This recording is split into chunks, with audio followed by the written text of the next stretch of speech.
I just hate those long wait times in the ER. Don't you, OMD? I absolutely do. I had to. So for everyone who does know, I've been having troubles with my right knee, and I've had to make yet another visit to the ER last night because it was just getting out of control again. Yep. That had to make for a long night after the Raw Patrol and then getting over there. Yeah, because I thought I could just sleep it off at first, but I'm like, no, this pain is overtaking my want to sleep. So around 4:30 in the morning, I call the ambulance to come and pick me up. They get me there pretty much immediately, get me onto a bed, check my knee out, and send me with a new prescription to get my knee fixed. A prescription that is actually working, by the way. That is always the biggest thing, my friend. Yeah. But what really surprised me was just how fast I was actually in there. I was in at 4:30, out at 5:30, home by 6. Wow. Completely surprised, because usually even if you go in that late in the night, you're still there till about, at our hospital, you're usually still there till about 5 p.m. the next day. Right? But I was shocked. Have you ever had that short of a wait for the ER, even at our old hospital? Because our old hospital was pretty bad for that too. I really don't remember. I think the last time I was at our hospital, I went in at like 2:30 in the afternoon, and it was probably 10:30 at night by the time I got out. So I just try and avoid it at all costs and just lay myself up and rest. That's why I bring this. For those who are listening, I've got a backpack. It is filled with snacks. It's got one of my books in there. I usually bring my phone and my headphones, so I got some music. I bring entertainment with me. Yes. You have to on this kind of thing. Yep. Yeah, we got Mr. Beast real. I don't think you're the real Mr. Beast. Nice try saying yo. Well, good afternoon, Mr. Beast Real. How did you find us? Thank you for joining us. We do appreciate the view. We appreciate you engaging us. Yep. But what do you say we get on to the news stories of the day? I think it's a great time to do that.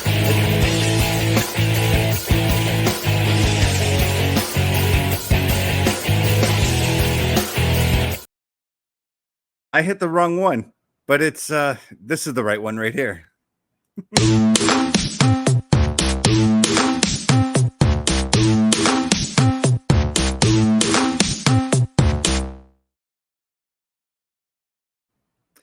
There we go. OMD, do you got the tunes playing in your ears now? Oh, geez. I apologize for that. I hit the wrong button and I messed up OMD. It happens. It happens. But what do you say? I think in the immortal words of Sting, it's showtime, folks. I thought you were going to go Sting the Singer just because I was playing music just now for whatever reason. Which, by the way, another thing before we get into the stories, as a child, I used to get confused at that. Because they'd be like, coming up next is Sting. And then I'd be like, wait a minute, Sting, the wrestler, sings? Right. But let's go over to Japan. Let's talk about a guy we've talked about in the past. Let's talk Rossi Ogawa and Marigold and what he's got planned. Absolutely. I will pull up the article here. Yeah, I've got the article right here as well. As we know, won Io Sky last night, fresh off the victory over Lyra Valkyria. Kind of an awkward victory, but a victory nonetheless. Yep. She had mentioned that she has a dream match coming, and OMD, why don't you elaborate on that match? Following the events of Monday Night Raw, Io Sky issued a challenge to Utami Hayashishita. Hayashishita. Via video message as announced by Rossi Ogawa's promotion Marigold. The two women coming up July 13th at Summer Destiny show for Marigold. The two women will lock horns. So Io Sky is going representing WWE to Marigold and to Japan. And I wonder if this is because of the signing of Julia as well. Well, we've seen Rossy Ogawa at plenty of NXT events over the last little while. We've seen Julia at those same events as well. This has got to be, again, we've talked about this, that we talked about the crossover with WWE and TNA. We've got more on that a little later on in the show. This has got to be more of that crossover stuff. I honestly, not going to lie, did not know too much about Utami Hayashida. I can say her name a little bit better, but not quite. Until about a half an hour ago, to be honest with you, when I found some matches that she did with GCW. Okay. One specific match that I found myself really entertained was a match she had with Billy Sparks. And I'm like, after the match, because I anytime I hear of a wrestler and I don't know too much about them, I go in with the lowest of expectations. Right. I don't expect too much out of them, but I came out of the match and I'm like, yes. Give me this. Give me Io Sky and this. Okay. Excellent. So I now have to find a way to watch Summer Destiny show. July 13th, Ryogoku Sumo Hall in Japan. Yes. And this was announced. I mean, it came out over the course of the past week as well that Rossy Ogawa has given credit to Triple H for offering to help him wherever needed. Mm-hmm. So I'm sure there might have been some help in getting Marigold started up from Triple H, whether that was financial, directive, whatever it was. I think it's a talent exchange program that they're working on, you know? Right. Because we saw the roster for Marigold some time ago. It's not a giant roster, so Rossy Ogawa right now is going to all other promotions with the exception of Stardom, because that's how Marigold started, was kind of a sour relationship with Stardom that led Rossy Ogawa to leave. Right. So he's going to his connections to see if he can borrow their stars and maybe lend some of his stars in return, you know? Absolutely. Absolutely. So this is huge. I mean, it's not the first time we've seen WWE lend talent to Japan.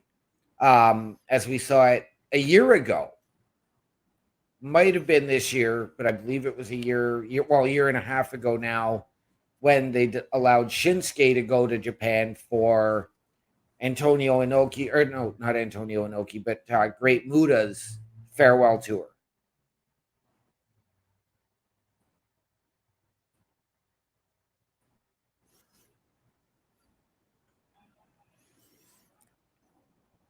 Are you with us, Chris? Yeah, I froze, but I caught you just a little bit. Okay. Antonio, or not Antonio Inoki, Great Muda, and the retirement match that Shinsuke went to wrestle for. That was an All Japan show, if I'm not mistaken, correct? I believe so. It was All Japan or New Japan. I can't remember. I think it was more than likely All Japan, because New Japan's got that deal with the AEW, and that seems like an airtight deal right now. Right. But I'm excited about this.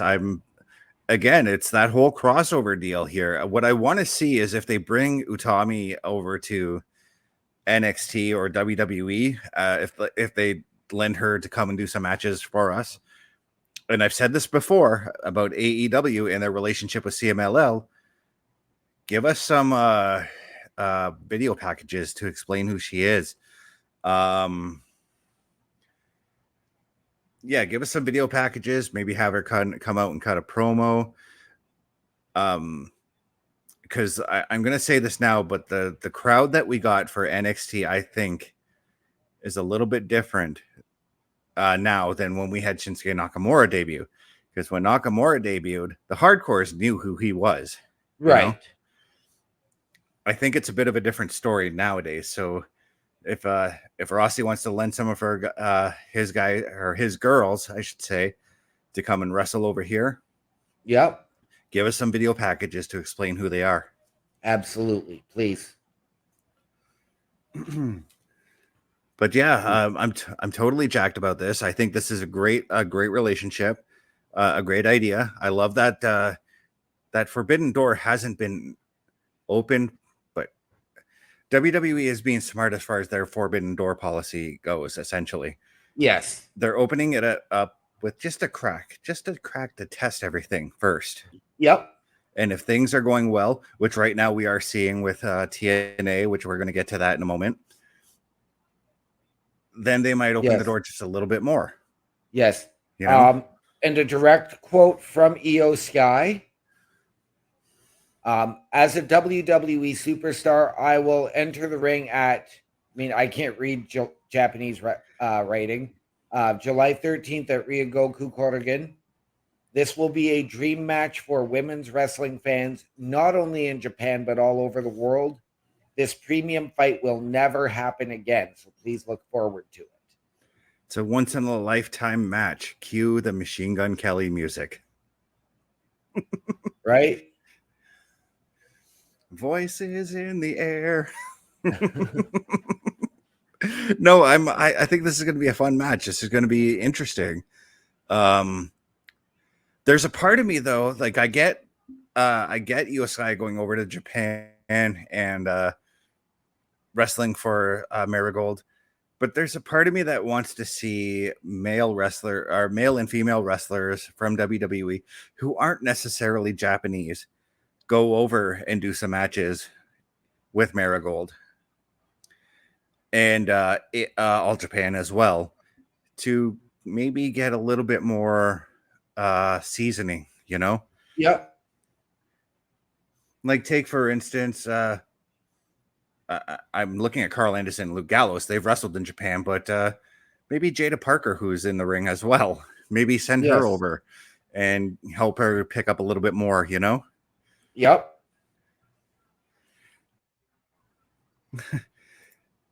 Hey, it's not the bot, Chris Parrish. How is it going? He says, I am not a bot. Can you prove you're not a bot? But yeah, like sending people over like that. I mean, you don't even. I'm looking at no Catch Republic. Even those guys would be cool. Yeah. Although I think Pete Dunne has spent some time in Japan. I'm not exactly certain. Yeah, I can't remember offhand.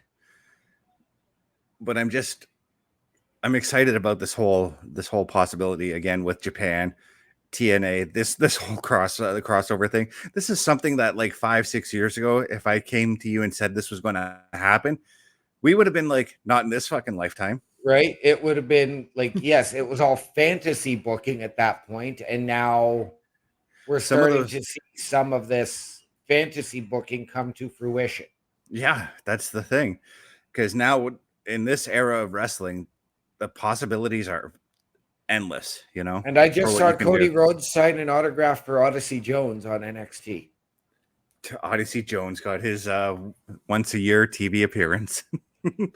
Yep.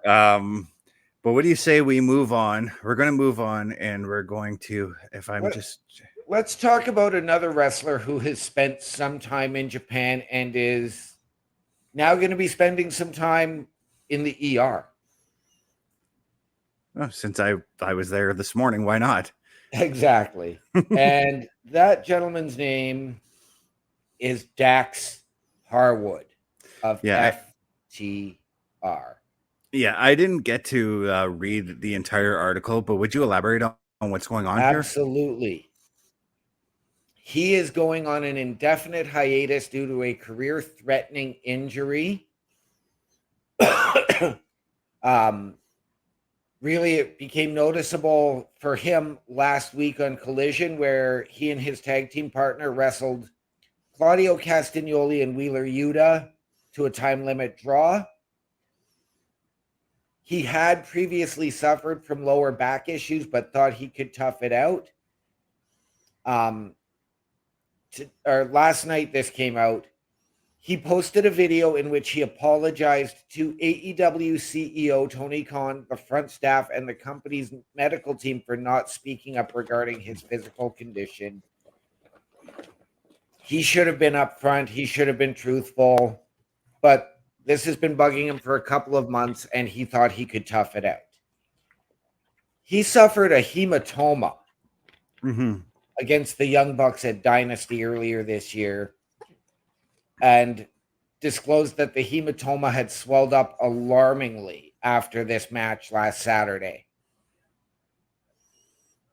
He went to AEW's Dr. Sampson and was told, "You're off the road.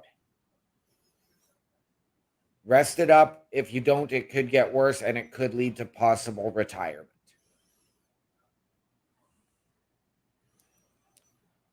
So we know that FTR, the Revival, they spent some time in Japan after they went and bet on themselves.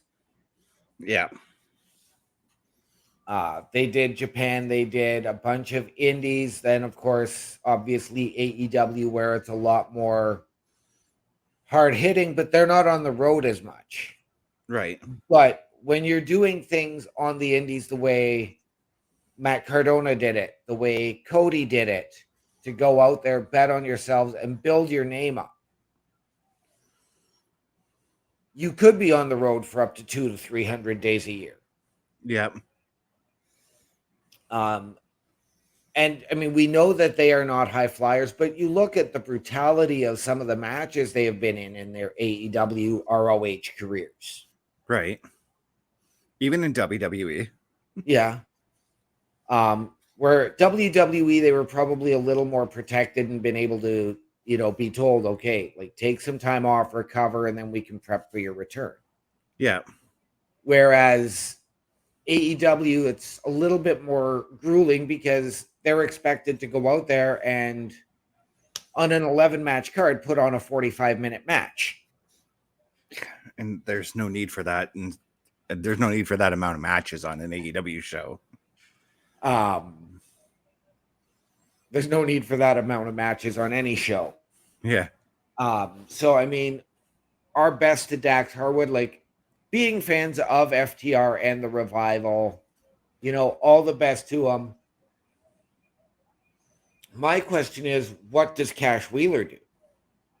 Does he focus on a little bit of singles right now, or does he take a hiatus, let himself recover, and maybe come back with a new tag team partner in a couple of months? So one of my favorite things in the 80s as far as tag team wrestling goes, whenever one partner got injured, both teams were taken off the road. Both members of that team were taken off the road. I think you got to kind of do the same thing with Cash Wheeler until we get a clear answer on what's going on with Dax Harwood. Once we get that clear answer, then we can maybe think about putting Cash Wheeler in maybe singles competition, because I kind of want to see him and see how he adapts to singles wrestling as opposed to tag team wrestling, because that's all he ever has done, really. Right. As far as the Dax Harwood thing, I do actually remember him in WWE having back issues too, so I'm wondering if it stems off of that as well. Because it could very well. Me being a chronic sufferer of back injuries, I know that back injuries can come back to haunt you some years down the road. Absolutely. Where I was thinking, though, with Cash Wheeler, if you're going to bring him back as a tag team wrestler, there's one man that I could see him doing it with. It's a man that he worked with on his road to returning to the ring. Another man who is out with a broken leg badly, and that would be one Adam Copeland. Yeah, I think I wouldn't be too opposed to that, because again, we always talk about the teacher and the student, right? And I know that Cash Wheeler has stated in the past that he learned a lot off of doing stuff with Adam Copeland, so I don't think I'd be too opposed to that either. But I still want to see him in that. I just want to see him do some singles matches, see how he does. on that singles road. I would almost be interested to put him into that TNT title tournament. Yeah. Because here, get him into that ladder match. Because here's a storyline that I thought about just off the top of my head right here. Let's say we put Cash Wheeler into a singles action. Dax Harwood suddenly becomes clear to go again. Cash Wheeler has a fantastic run as a singles competitor. And then Dax Harwood, who I have a hard time saying that name because honestly, it sounds like a name that should be for a Triple X title. Just going to put that out there. But no, come on. Now we all know we want the team of Dax Harwood and Sexton Hardcastle. But I was going to go the route of, in my brain, I was thinking of the route that the tag team Strike Force went. If you remember how that breakup happened, Tito Santana got hurt. Rick Martel was forced to go on his own for a while, and Rick Martel had a fantastic run on his own during that time. Now, when Tito came back, Tito decided, hey, I want to come back. I want to be a tag team with you. WrestleMania 5, they broke up. Right. Because of Tito accidentally slugging Rick Martel. Yep. I kind of want to see that angle come back because I don't think that angle has been done in a long, long time. Right. And it wouldn't be, I think it'd be interesting to see that happen. And I'm talking like maybe 2 years down the road, that's happening. Right. Right. Yeah. Because I mean, for right now, we don't know how long Dax is going to be out. We don't have the clarification. He could be out 6 months. He could be out 18 months. He could be out 6 weeks. His career could be done. Exactly. At the same time. In which case, I could see him taking on the role of a mentor or a manager. A backstage producer wouldn't be a bad idea for him because he does know tag team wrestling. And if you need a producer that can do specifically tag team matches, why not go to him? Right. I think that's interesting to me. But yeah, I'm actually kind of surprised at this. And at the same time, not surprised because we both know how hard they go. And we talked about this yesterday about the safety in wrestling. Especially when it comes to Ricochet, who's going to be on our Showstopper segment later today. Right.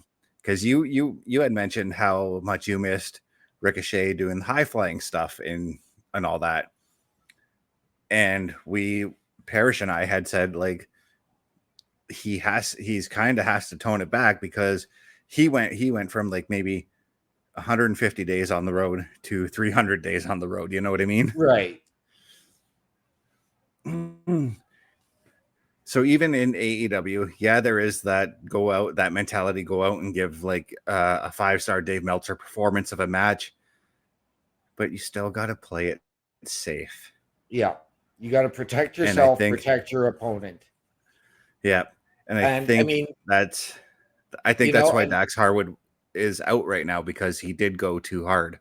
Yeah. And I mean, full credit to him. Like he said, it's on him. Like he didn't put this on anybody else. He didn't put this on AEW's medical. He didn't put it on the BCC saying they injured him. No, this was me. I should have come forward 2 months ago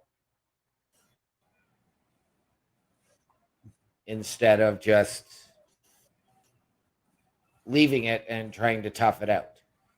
We know that essentially this industry boils down to pride and ego. And I mean, you and I both probably would have been trying to keep going at our age now if we were in better shape. I'm sure you and I would probably, if you and I had the chance to step between the 4 ropes to face off one-on-one, we would probably do it just for the sheer stupidity of it. Yeah. I mean, I won't lie. For the CWE shows I work, when I see that ring, there's always that urge in me to just get in there and run the ropes. That's it. Right? Right? You get that itch. Yeah. Oh yeah, but that's why we do this now, is to give back to our business. Yeah. Because, our pride and ego is smart enough to know that we can't do this anymore. It's not, especially me with my knee issues these days. It's not Right? happening. But no, all the best to Dax Harwood. I mean, anytime a wrestler, whether we like them or we hate them or we just can't stand the sight of them in some cases, they're still brothers in arms. And if they get hurt, we wish them the best. We want them to come back as healthy as can be. Yes. So all the best to you, Dax. We hope you get the best treatments possible, and we'll see you in the ring hopefully again soon. So what do you say? As I'm scrolling here. Let's go on to some lighter-hearted news today, and a very, very gracious act has occurred. Yeah, and this is based off of a story that we had covered on Turnbuckle Talk when talking about we've talked about the Ugandan promotion SGW in the past, and a lot of support has come out against for them. And I'm actually blown away by some of the support here. Soft Ground Wrestling put out has put out the I can't even remember what they put out now. A GoFundMe, that's what it is. A GoFundMe to fund their promotion. But one Cody Rhodes has reached out to a ring builder in Uganda and has forked out the money to pay for this ring builder to build a ring for SGW. Yes. I had an article for it. I lost it. I've got the ESPN article here. Okay. Soft Ground Wrestling, known by its initials, SGW, is a Ugandan is a wrestling promotion and development association based in Uganda. Gets his name from the promotion's distinctive venue where they wrestle in mud. Right. Which OMD and I have done in the past when we were teens, but that's neither here nor there. The point. He put out a video stating that he's going to put out the money. He found the ring builder on his own. He didn't contact SGW about it. He found the ring builder, gave the money to build the ring, and told them to give it to this company. I wish I could share the video, but I don't have access to that video on my laptop right now. He's in it. He says, one thing that we can universally bond on is our love for pro wrestling. With that said, you guys need a proper wrestling ring. He said, it's on me, my gift to you. The wrestling business has literally given everything in my life. And this is just based off what you just said, right? This is Cody Rhodes giving back to the business, even though he is still being given things from the business at the same time. Absolutely. This is giving back. Cody Rhodes has been a huge philanthropist and very fan-oriented. And as much as I'm not a fan of the guy, I admire a guy like Dwayne Johnson for his philanthropy outside of the ring as well. And I see Cody following in those exact footsteps. Yeah, because I mean, you can't deny anything The Rock has done. The Rock has thrown money to people who want to get into the business, to people who want to build upon in the wrestling business as well. Cody is doing the same thing. Absolutely. And this is fantastic.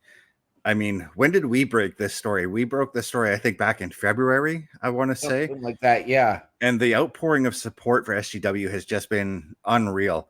We even have one, this is from the article that I lost earlier about it. We even have one Will Ospreay saying he wants to go over and do some matches with them. Right? That would be fantastic. We've had, I can't remember, I believe it was Mustafa Ali's mother bought them a van to travel. Yep. And I've seen them. I have actually seen videos of them using said van.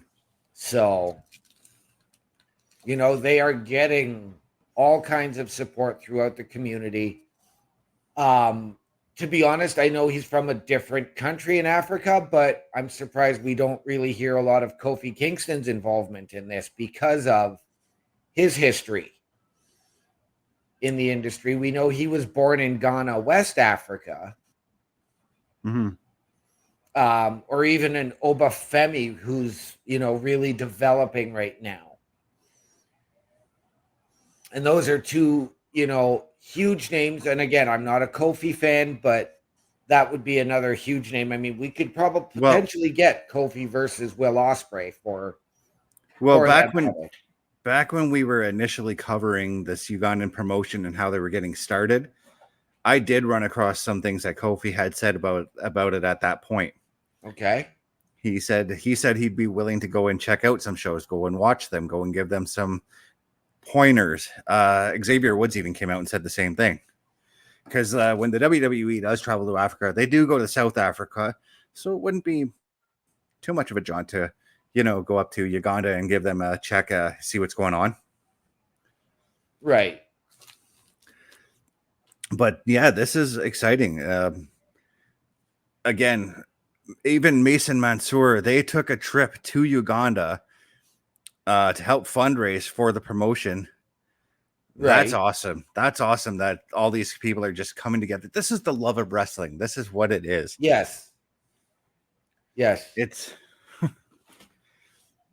and so as SGW, you have the love and support from all of us here at Turnbuckle Studios. We'll shout you out. Not only will we shout you out, contact us. We'll set up an interview. Yeah, that'd be awesome. That would be awesome. But yeah, SGW, I'm so glad that this thing is taken off. The next thing they need though now is a venue. Yes. Like an actual warehouse that they can do their shows in. Right. I think that would be really cool. That would be fantastic.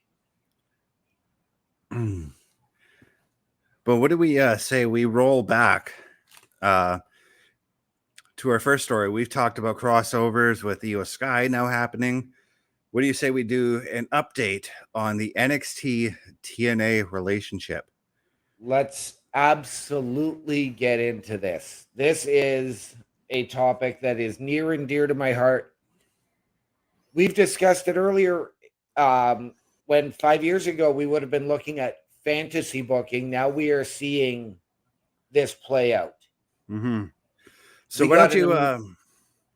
We've got an amazing match on Sunday night at NXT Battleground between Jordynne Grace and Roxanne Perez.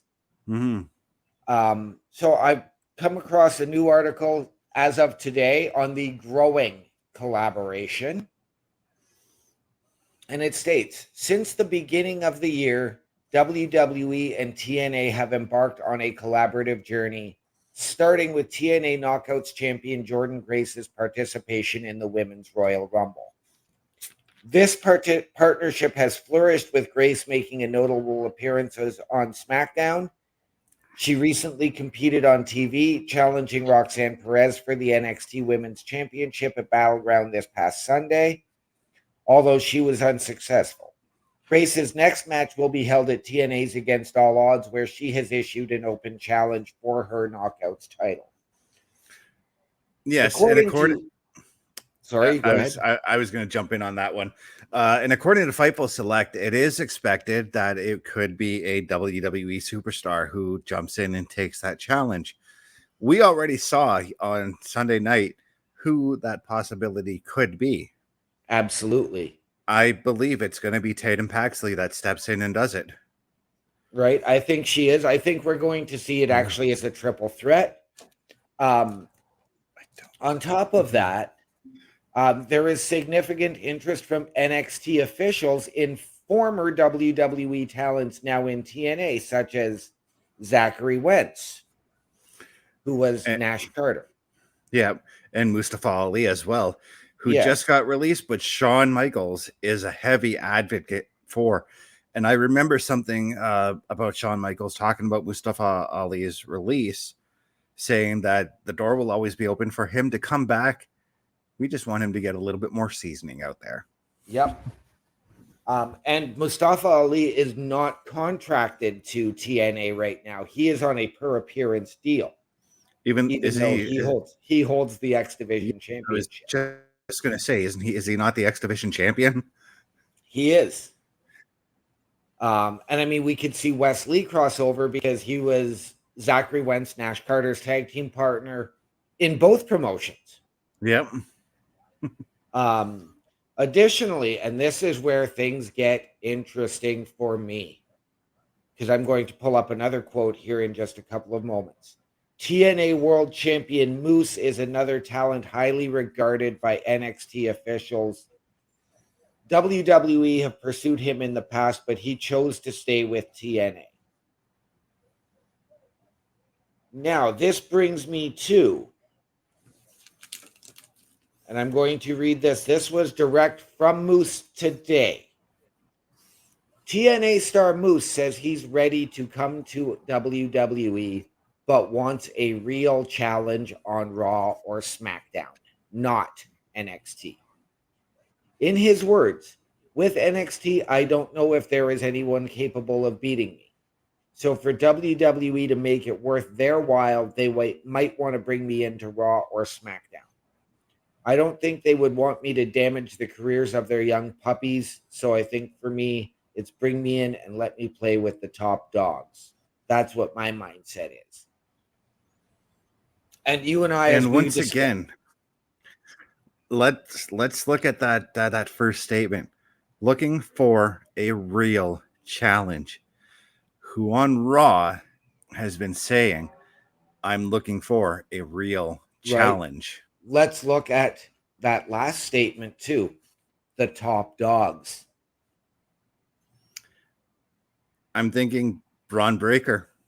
I'm also thinking there's a former big dog who may be we need to acknowledge him next month.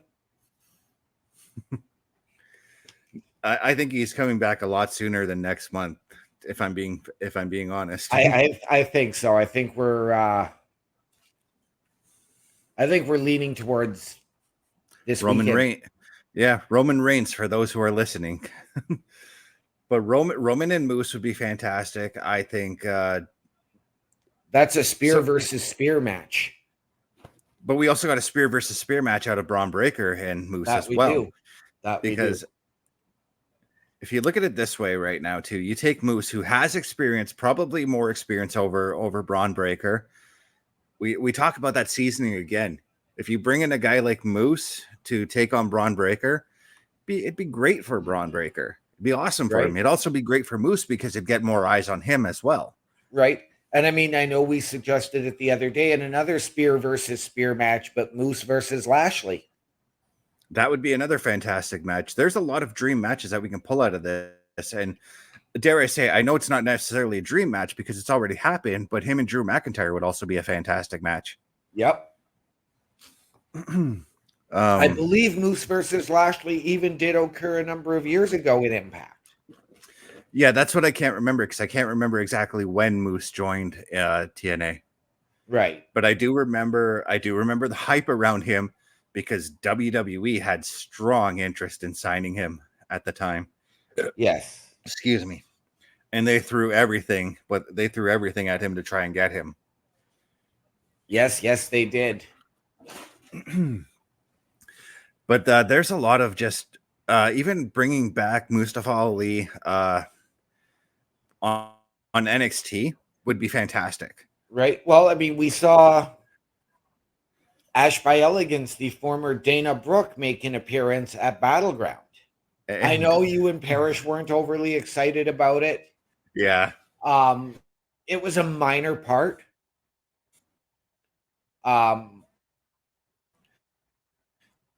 If that goes anywhere, that remains to be seen.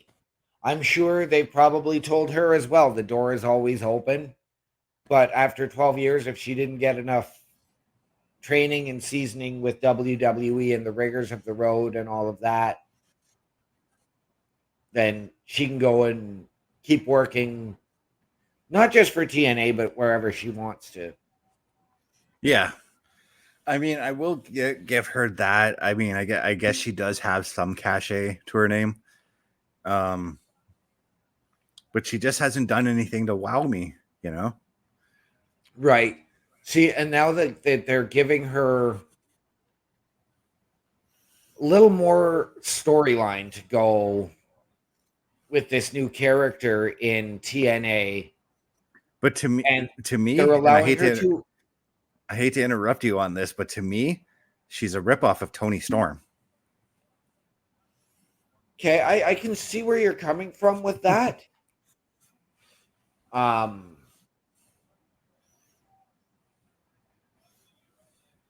But they're giving her a little more opportunity to develop this character than they really did, than she was ever really given with Dana Brooke. Mm-hmm.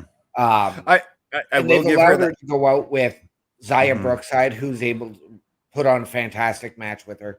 And they're allowing her to get, even though she's starting to come into that Liv Morgan, Becky Lynch type thing where she wants the extra violence and the hardcore type stuff, the hard hitting matches. You know, I think that's helping in her growth. I'm sorry. I don't know if you've got NXT on, but Wendy Chu just made her return. I've got it right now. She's got this whole dart gimmick thing going on, and it's actually really cool looking. Yep. She's still got the PJs, though. But no, I wanted to say about that Zaya Brookside match, I did see minor improvements in Ash by Elegance at that time, but Zaya still carried that match. Oh, she did. But there have been 2 or 3 matches with her and Zaya Brookside. Yeah, I don't even remember which meeting it was, but I still saw Zaya carrying it. Yeah. But yeah, there's I'm just trying to think, like, if I do see Mustafa Ali come back, him and Wesley would put on one hell of a match. Just gonna say. Oh yeah. That they would. Trying to think of like which tag teams though from TNA would you like to see crossover into NXT WWE? I would love to see the whole thing of the system. So I would love to see Eddie Edwards and Brian Myers come over. But I do have another bit of news that this is going to make you giddy like a schoolgirl. Hang on, I want to take a drink here so I don't spit my drink all over my laptop. Okay, go ahead. Say his name.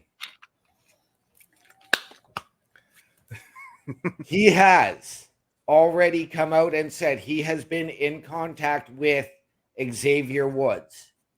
He has stated he wants to work with the New Day and is interested in the collaboration. He has already written a song for the New Day. Yes. Just anything Joe Hendry, just yes. So I for those who don't know, I have loved Joe Hendry for like the last 10 years, and to finally see him get his due just makes me so happy, you know? Yeah. No, Joe Hendry is fantastic, and I think the comedic element of him with the New Day would just be fantastic. Here's the beauty when it comes to Joe Hendry and his comedy, though. He's a comedic guy, but when it comes to the bell ringing and him wrestling, dude can go. Right? Can you imagine this? Joe Hendry and R-Truth. Oh, yes. I'd love it. Give me R-Truth rapping with Joe Hendry in a song. Joe Hendry and Pat McAfee. Oh, McAfee would be dancing with Joe as Joe made it to the ring. I guarantee it. Guarantee it.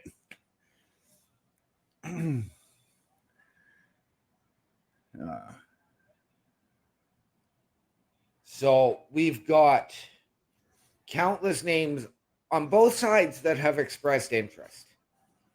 And I think there are. So is this based off of like the positive experience that Jordynne Grace has had? Because she's come out several times and said that she's had a great experience with that. NXT and the WWE, you know?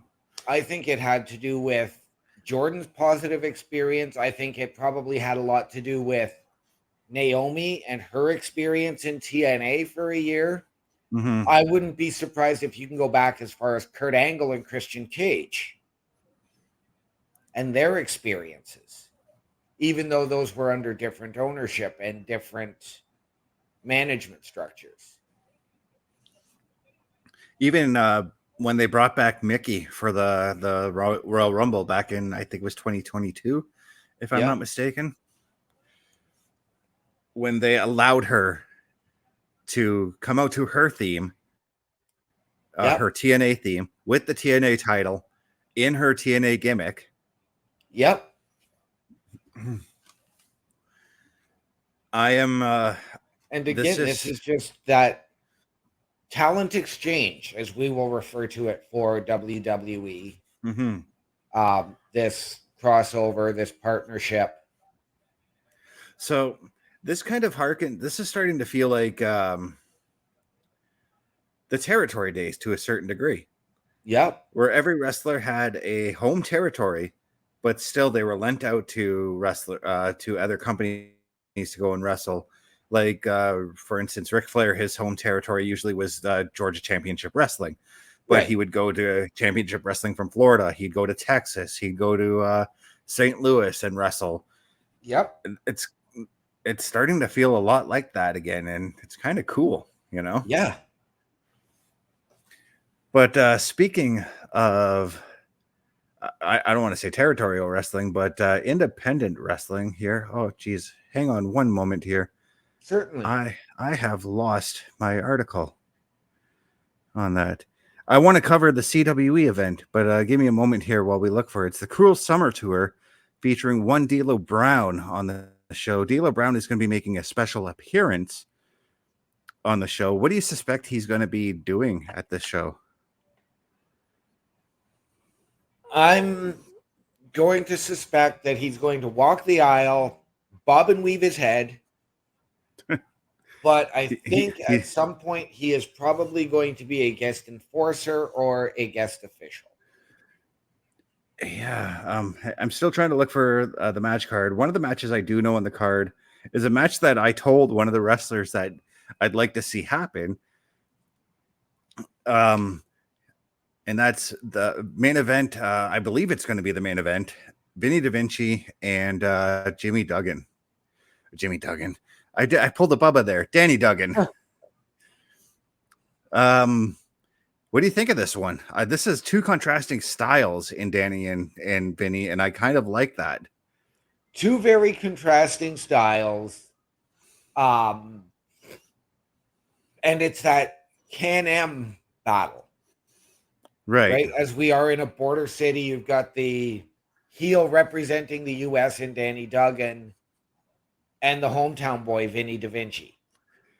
Yeah. And, I mean, this is going to be a barn burner. Yeah, so what I mean by contrasting styles, for those who don't know, Vinny Da Vinci is an aerial wrestler. Always has been. He's an aerial technical wrestler. So imagine Owen Hart to a certain degree. Yeah. That's Vinny in a nutshell. He's taking on Danny Duggan, who wrestles sort of like, I want to say Hacksaw Jim Duggan, but in a heel way. Yep. He's sort of the cross between Hacksaw and Kurt Angle, you know, with the pride of the U.S. Mm-hmm. This is going to be a fantastic match. Vinny Da Vinci, Danny Duggan. They're going to tear the house down. Danny actually tore the house down at the last show in the 8-man tag. I thought I came away from that match being pleasantly surprised about that. Right. The last show I was able to get to, and we all know, unfortunately, yet again, for the second time that Turnbuckle Studios is sponsoring the show, I have familial obligations. Yeah, but Carl and I will be on hand for that show. So my family needs to stop booking events around CWE. Yes. And that's also a programming note. That's also why there will not be a PLE patrol for Clash at the Castle as well this weekend. As much as I really want to do that, these obligations take precedence. Yes, and I'll be at work. Parrish and Bubba can do one. Yeah, but speaking of the CWE, let's go to another match. This is another match I'm very excited for, based off of the two wrestlers in this card. One of them is really cool. I love hanging out with this guy. That's Josh Holiday. I've hung out with this guy a couple of times, talked to him a few times. Really cool dude. Taking on another really cool dude, a friend of Turnbuckle Studios as well. One Bobby Sharp. This is gonna be a fun match. I can tell you that right now. Okay, I don't think I've seen either of those gentlemen wrestle.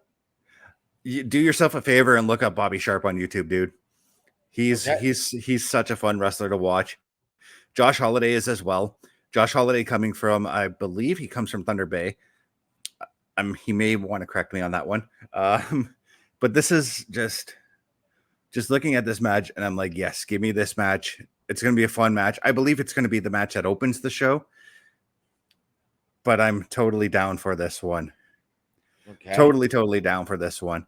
Let's talk about another local wrestler this time around, though. Another local wrestler that's on the opposite spectrum of Vinny, and in that he's not very well liked. And this also happens to be Vinny's brother, Diego Da Vinci, alongside Sergeant Commando, takes on Samson. Okay, this is interesting because R.I.P. Diego. R.I.P. Diego. When I saw Samson, and when I saw him coming to the Sioux as at the last show I was able to make it to, which was the Too Cold Scorpio show. Yep. I was figuring for sure he was going to be going over as the heel. I wasn't expecting him to be the face, and then he fought Sean Martins. Yeah. I mean, Sean Martins is a natural heel, so. Yeah. So I'm hoping that, they're able to give this match a little bit of time and not, a 5-6 minute squash. I mean, we go way back with both Diego and Vinny, so we go, about 20 years for me at least. Yeah, I can go back at least that far.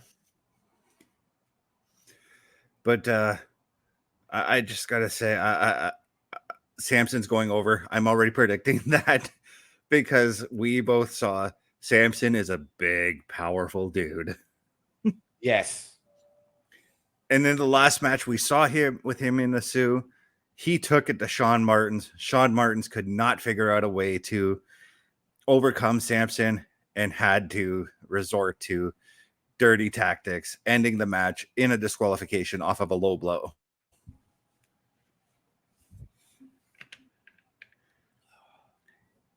Now, knowing Diego and Sergeant Commando, Samson, I know you're a big dude, but you got to keep your eye on Sergeant Commando because he is a sneaky, sneaky dude. And I wonder if that's maybe where we see D'Lo's involvement. Samson, if I'm you, do it. Because this is a 2-on-1 situation. Samson is about the size of 3 dudes, though, at the same time. Really excited about this one, too. Samson also carries... Samson is actually just new to the business, despite his age, but he's got a lot of promise in him. And he's got people keeping eyes on him. I'll just put it at that. Let's move to another one. To another guy who's a close friend of mine, taking on another experienced wrestler. And this is a great match for him, even though he's been in the business for... Matt Powers, you're going to have to correct me on this one, but closer to 10 years, I think he's been around. But Matt Powers is taking on Bobby Collins. And I know Bobby Collins has got a number of years under his belt in this one. Right. So Matt Powers, I know you're still sort of the rookie in the 10 years you've been around, because he did take some time off in wrestling, a couple of years off in wrestling. Right. Just listen. Just listen. That's all I got to say with this one.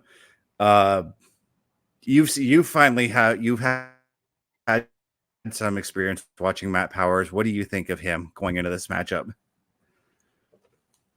I've only ever seen Matt Powers wrestle once. And that was in that 6-man tag at the Too Cold Scorpio show. My view, because of where I was seated, was very much obstructed by Matt Powers' team.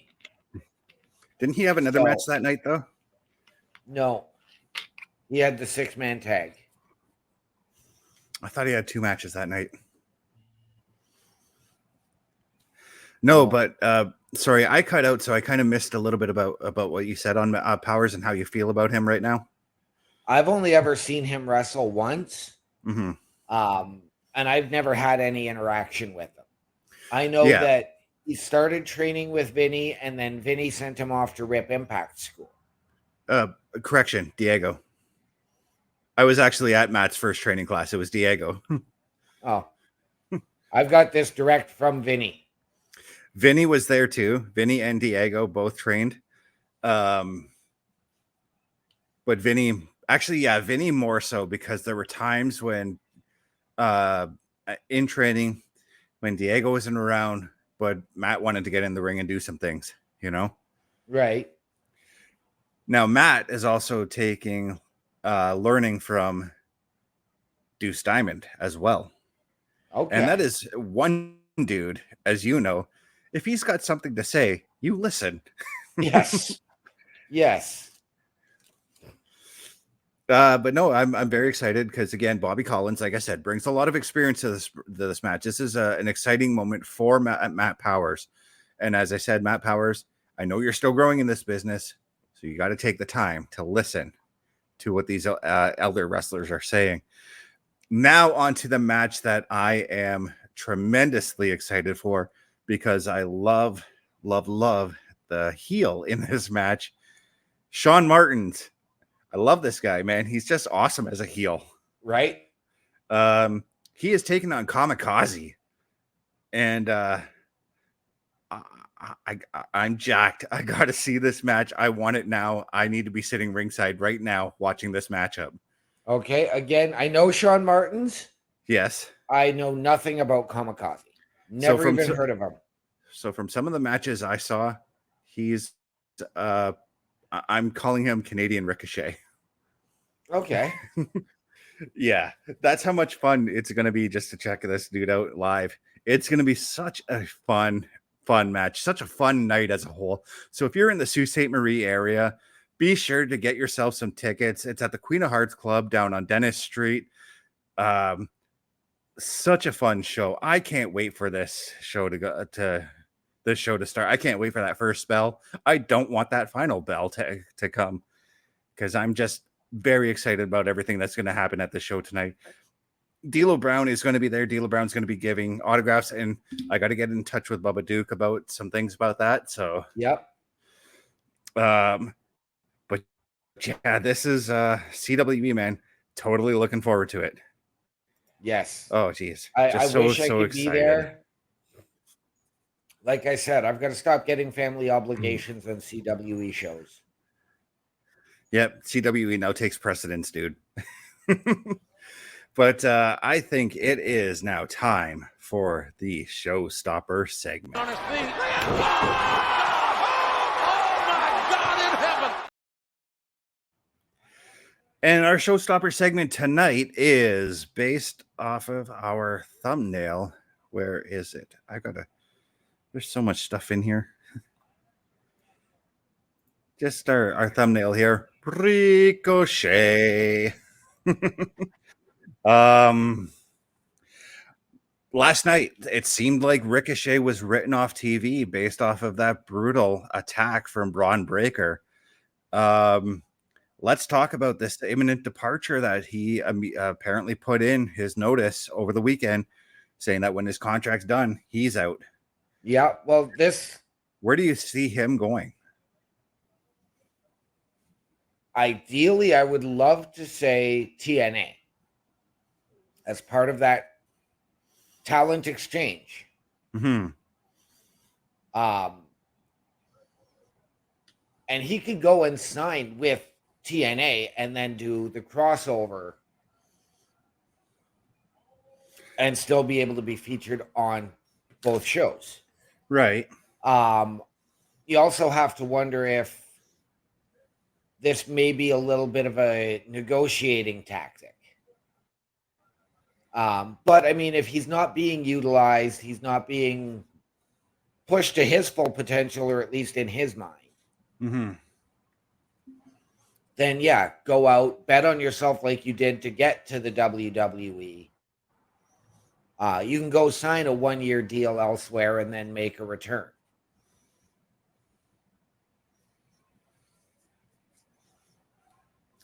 Yeah, I mean, one of the things that's been talked about is him possibly going to AEW, as it's been put out already that Will Ospreay would like to work him. Yep. Now that they're both seasoned veterans, as opposed to the first time they competed. Right. There's a number of intriguing matchups for him in AEW. Because I could see Ricochet versus the House of Black. That's even if the House of Black is still going to be around. Right. I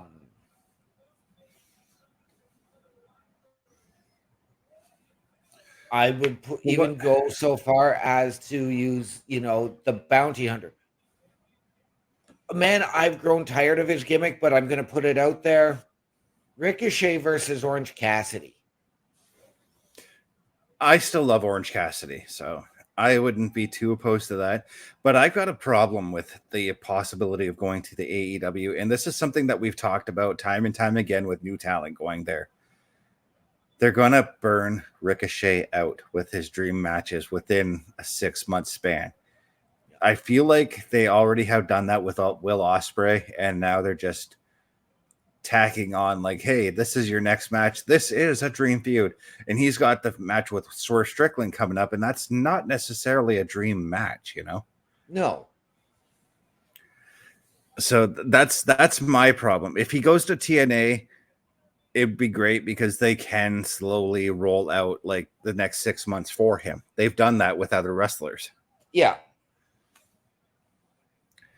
Where I would like to see him, because I know he would flourish there, New Japan Pro Wrestling. He would flourish there for sure. Yes, he's already spent some time there as well, I believe. Yes, he has. And interesting note, he trademarked the name Ricochet, so he gets to take it with him. I don't know if he does, though, because maybe he will, because he'll probably be known more as Ricochet than Prince Puma. Well, he's trademarked the Ricochet name. So he owns it. Mm-hmm. So he can bring it with him. Okay, then yeah, okay. Because I'm trying to think now, like, yeah, he's been under the Ricochet name for what, close to 10 years now? Yep. So yeah, I think that's not a bad idea for him to carry the Ricochet name as opposed to Prince Puma, because we as the hardcores know him as Prince Puma. Yeah. Prior to WWE. Well, he was back and forth between Ricochet and Prince Puma on the indies. Yeah, it all depended on where he was being booked and what they wanted him to do, that sort of thing. Yeah. Because I do remember brief stints in I want to say ROH where he did use Ricochet. Yep. The big thing I'm worried about for him in AEW as well is not even them burning him out with AEW with dream matches, but him just getting lost in the shuffle.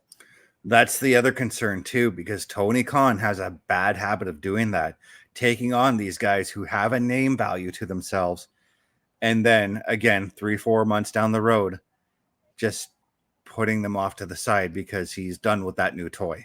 Yeah. Vince McMahon had a strong problem with that too. Hunter, on the other hand, he's like, I've got all these toys. What can I do to make them work? Right. And I get why Ricochet is on his way out, because he does want to explore what more he can do in the pro wrestling world. Maybe that's why he wants out, is maybe he got everything he wanted out of WWE for now. Right. And he wants to go and explore other options. That's perfectly understandable. Yeah, absolutely. And I know there has been a lot of concern from the Smarks over Samantha Irvin and her potentially following him out the door. She just signed a three. She just signed a 3-year deal, and she is extremely happy there. She's not going anywhere. And let's put this out there right now. There are a number of couples in the wrestling business who work at multiple different promotions. Zelina Vega and Malachi Black, 2 different promotions, but still very well married together. Keith Lee and Mia Yim. Yep. Trying to think. Rhea Ripley and Buddy Matthews. Yeah, Rhea and Buddy. I was going to say Sonny and Chris Candido, but no, it was always wherever Chris Candido went, Sonny actually went too. So, yep. Hell, let's go back. Shawn Michaels met his wife Rebecca when she was a Nitro girl. I can almost guarantee you, though, that they met because, I mean, Kevin Nash and Scott Hall, 2 of HBK's best friends, working in the same company, you know? Yeah. But yeah, I believe they were together when Shawn had retired, but he was still, I think he was doing the commissioner gimmick in WWE at the time. And right. She was still working as she was working as a Nitro girl at that time, if I'm not mistaken. I'm a little unclear on that situation. But right. Yeah, this has been known to happen where everybody suspects. Just even right now, what's going on with Becky Lynch and Seth Rollins. Becky Lynch is looking to take time off. She's looking to become a mom. She's got her book. She's got her book deal. She wants to be a mom a little bit, take some time off and recuperate. Everybody seems to think that Seth is on that way as well. But no, Seth had just re-signed. He's going to be out because he has to have surgery on his knee as well. Yes. Seth signed a new minimum 5-year deal. Becky is taking extended time off. She's not worried about the contract right now. She will renew when her time is ready. Yeah, like I said, she's got the book deal because she's got to tour the book to advertise it and whatnot. I have the book on Spotify, actually. But yeah, this is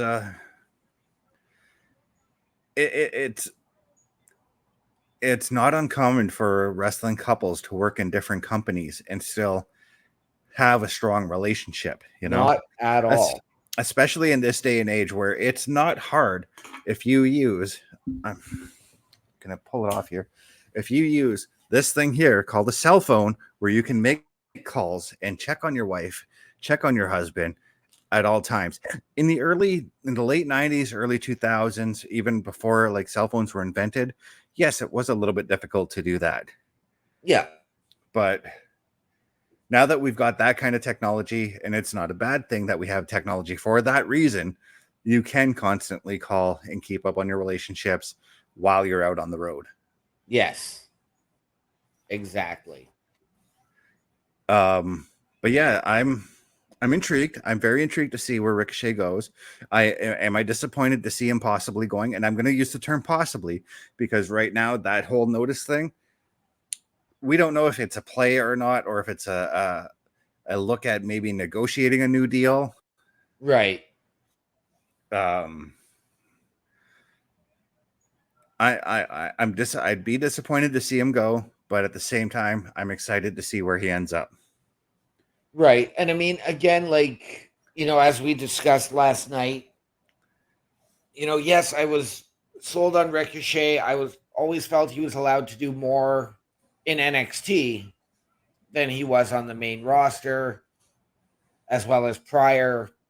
So I'm not going to sit there and say I'm disappointed to see him go.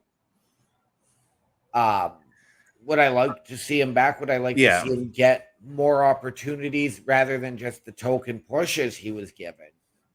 That's the selfish side of me, though. That's the selfish side of me saying that I'm disappointed to see him go, because that just means on the Raw Patrol we wouldn't get to talk about his matches, you know. So, but I'm excited to see where he goes, what he can do, and what he can do for himself. Mm-hmm. I took that. You know what? I took that approach when Drew McIntyre got released. I was disappointed that he got released, but I'm like, wait a minute. There's guys out there that are making stars for themselves. Cody Rhodes was already starting to do that at that time because Cody Rhodes got released just before Drew did. So I'm like, let's see where this goes, you know? Yep. So it will be interesting. I mean, the wrestling world always gives us something to keep our eye on. Whether it's so that's there's that part of me that's like, okay, I want to see what Ricochet.